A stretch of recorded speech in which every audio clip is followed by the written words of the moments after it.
प्रभु यीशु मसीह के मधुर एवं प्रिय नाम में आप सबों को जय मसीह की। आज के मनन के लिए जो मैंने पाठ लिया है वो है आध्यात्मिक जीवन में खजूर के पेड़ का महत्व। जब आप सभी खजूर के पेड़ के बारे में बाइबल में पढ़ते हैं तो आप सभी के दिमाग में क्या आता है?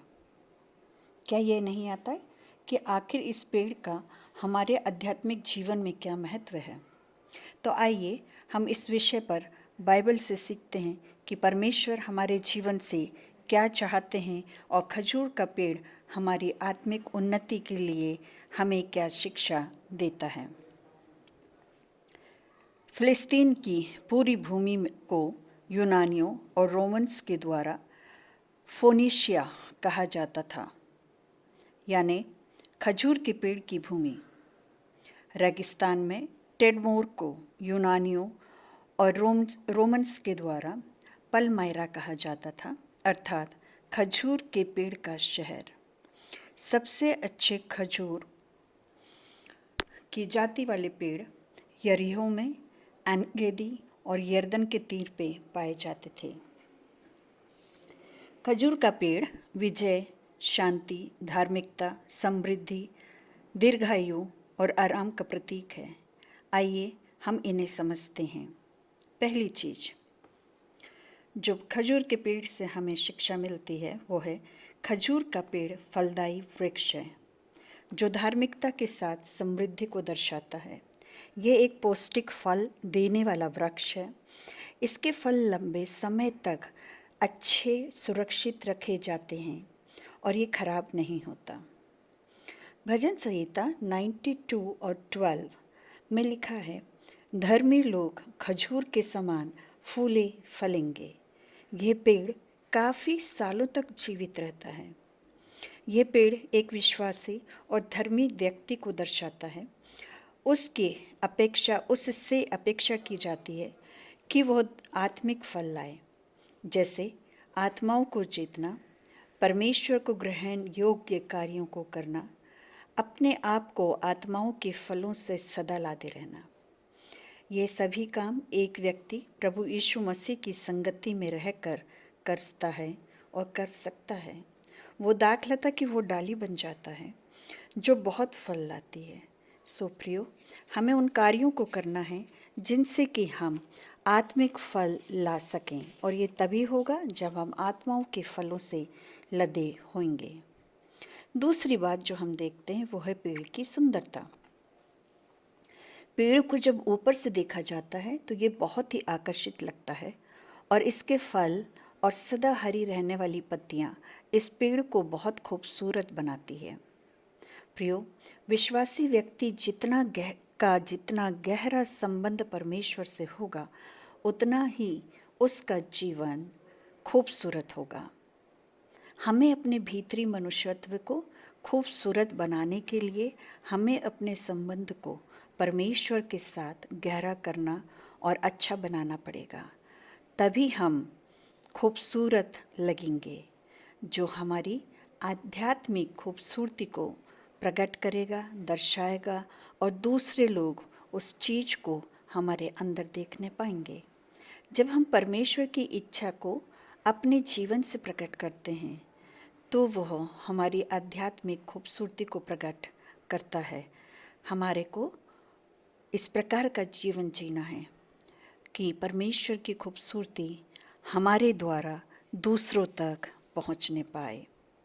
तीसरी बात, खजूर के पेड़ की डालियाँ। ये शांति, समृद्धि और जीत को दर्शाती है। डालियों का लचीलापन और ऊपर की ओर बढ़ना और फैलना, और ये खुलेपन की भावना को प्रकट करता है जो हमारे जीवन में आशा को उपजाती है, जो हमें आशावादी बनाती है। खजूर की डालियों का उपयोग विशेष अवसरों पर किया जाता रहा है। मत्ती 21 और 8 में लिखा है, जब प्रभु यीशु मसीह ने यरूशलेम में विजयी प्रवेश किया तब लोगों ने हाथों में खजूर की डालियां लेकर प्रभु का सम्मान किया। और आज प्रभु यीशु मसीह परमेश्वर पिता की दाहिनी ओर विराजमान हैं। प्रभु यीशु मसीह के स्वागत के लिए लोगों ने अपने हाथों में खजूर की डालियों को लिए और होशन्ना के नारे लगाए और परमेश्वर पिता के पुत्र हमारे उद्धारकर्ता प्रभु यीशु मसीह का सम्मान किया। प्रकाशित वाक्य 7 और 9 उसमें लिखा है, इसके बाद मैंने दृष्टि की और देखो, हर एक जाति और कुल और लोग और भाषा में से एक ऐसी बड़ी भीड़ जिसे कोई गिन नहीं सकता था, श्वेत वस्त्र पहने और अपने हाथों में खजूर की डालियां लिए हुए सिंहासन के सामने और मेमने के सामने खड़ी थी। खजूर की डालियां छुटकारे का और विजय का भी प्रतीक है। जब हम विजयी होंगे तभी हम सिंहासन के सामने खड़े रहने के योग्य बन पाएंगे। जब हमारा छुटकारा होगा तभी हम प्रभु यीशु मसीह का सम्मान कर पाएंगे, प्रभु यीशु मसीह के सिंहासन के सामने खड़े हो पाएंगे। सो प्रियो, हमें खजूर की डालियों से इस बात को सीखना है कि हमें परमेश्वर पिता को सम्मान देना है। अपने हाथों में खजूर की डालियों को लिए हुए होशन्ना के नारे लगाते हुए प्रभु यीशु मसीह का सम्मान करना है और परमेश्वर के सिंहासन के सामने और मेमने के सिंहासन के सामने खड़े होकर पिता परमेश्वर की महिमा और स्तुति करने के योग्य हमें अपना जीवन जीना है। हमें श्वेत वस्त्र पहनना है और उसके लिए हमें आज अपने कार्यों को सुधारना होगा। यदि हम अपने कार्यों को नहीं सुधारेंगे, अपने स्वभाव को नहीं सुधारेंगे, तो हम इस योग्य नहीं होंगे कि हम परमेश्वर के सिंहासन के सामने खड़े हो सकें। चौथी बात है, खजूर का पेड़ सीधा खड़ा रहता है। इसका तना लंबा होता है और सीधा खड़ा होता है, जो ताकत और स्थिरता को दर्शाता है। यह पेड़ विपरीत परिस्थितियों में भी हमें सीधा खड़े रहना सिखाता है। यह हमें विपरीत परिस्थितियों में मजबूती के साथ खड़ा रहना सिखाता है। कई पेड़ होते हैं जो आंधी और तूफान का सामना नहीं कर पाते, झुक जाते हैं, टूट जाते हैं, गिर जाते हैं। बरसात का, गर्मी का और सूखेपन का सामना नहीं कर पाते हैं, परंतु ये खजूर का पेड़ एक ऐसा पेड़ है जो गर्मी को भी सहन करता है, सूखे को भी सहन कर लेता है, पानी और बरसात को भी सहन कर लेता है, सुनामी जैसी चीज़ों को भी सहन कर लेता, पर वो स्थिर खड़ा रहता और टूटता नहीं है। खजूर का पेड़ अन्य पेड़ों के बीच आकाश की ओर ऊपर बढ़ता हुआ सीधा खड़ा रहता है। हमें भी अपनी दृष्टि अपने परमेश्वर की ओर सदा लगाए रहना चाहिए। हर परिस्थितियों में हमें परमेश्वर की ओर अपनी आँखों को लगाए रहना चाहिए, दृढ़ बने रहना चाहिए। हमें किसी रीति से कॉम्प्रोमाइज़ करके झुकने की आवश्यकता नहीं है सिचुएशन के लिए। किसी भी प्रकार की परिस्थितियाँ क्यों ना आए, परंतु हमें अपने आप को एक मजबूत विश्वासी के समान अपने आप को दृढ़ बनाए रखना है, झुकना नहीं है।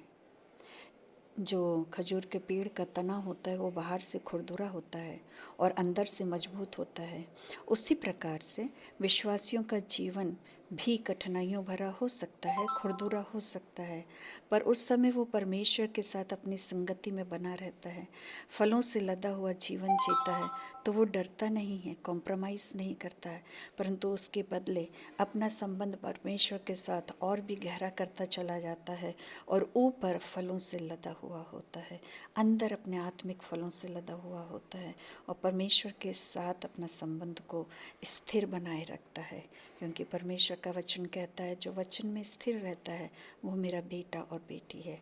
हमें भी प्रियो परमेश्वर पिता के बेटे और बेटी बनने के लिए हर परिस्थितियों का सामना करना होगा। इन अंत के दिनों में जब हम हैं, हम जानते हैं सताव का समय है।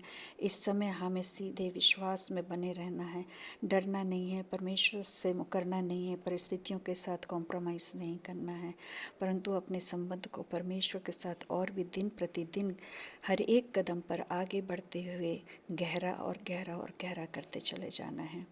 तो हमने इस बात को देखा कि खजूर का पेड़ जो होता है उसके द्वारा उसमें किस प्रकार से खूबसूरती होती है।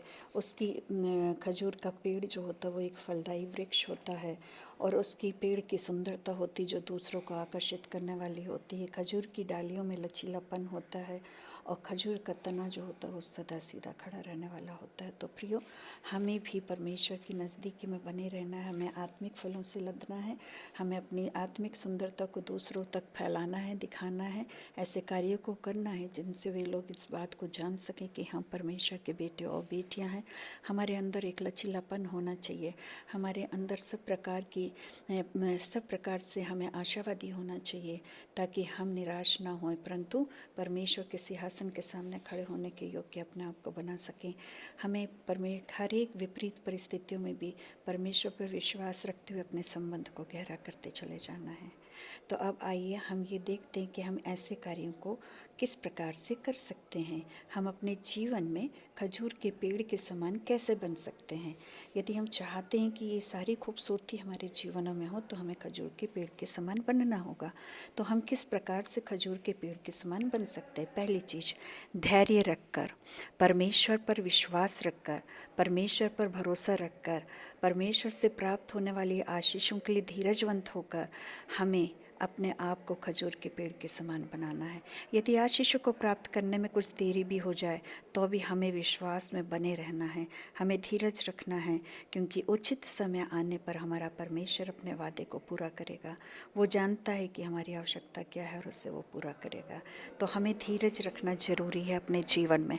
अपने आप को, दूसरी बात है, अपने आप को नम्र बनाकर रखना।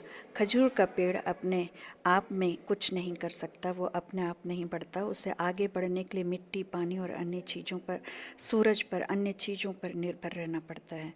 और अपने आप को शक्तिशाली बनाना है तो उसे इन सब बातों पर निर्भर रहना पड़ता है। उसी रीति से यदि हमें अपने आप को शक्तिशाली बनाना है तो हमें भी परमेश्वर पिता पर, परमेश्वर पवित्र आत्मा पर, परमेश्वर प्रभु यीशु मसीह पर अपने आप को निर्भर रखना होगा कि समय आने पर परमेश्वर हमारी आवश्यकताओं को अपने समय अनुसार पूरा करने पाए। हमारा परमेश्वर ही एकमात्र हमारा सहारा है, जो हमारे मांगने से पहले जानता कि हमें किन किन चीज़ों की आवश्यकता है और वो हमें देता है। और जब हम नम्र बनेंगे तभी परमेश्वर की नज़दीकी में बने रहेंगे, क्योंकि परमेश्वर का वचन कहता है जो नम्र है वे पृथ्वी के अधिकारी होंगे। तो यदि हम इस संसार की सभी आशीषों को परमेश्वर पिता से प्राप्त करना चाहते हैं तो हमें नम्र और दीन बनना होगा।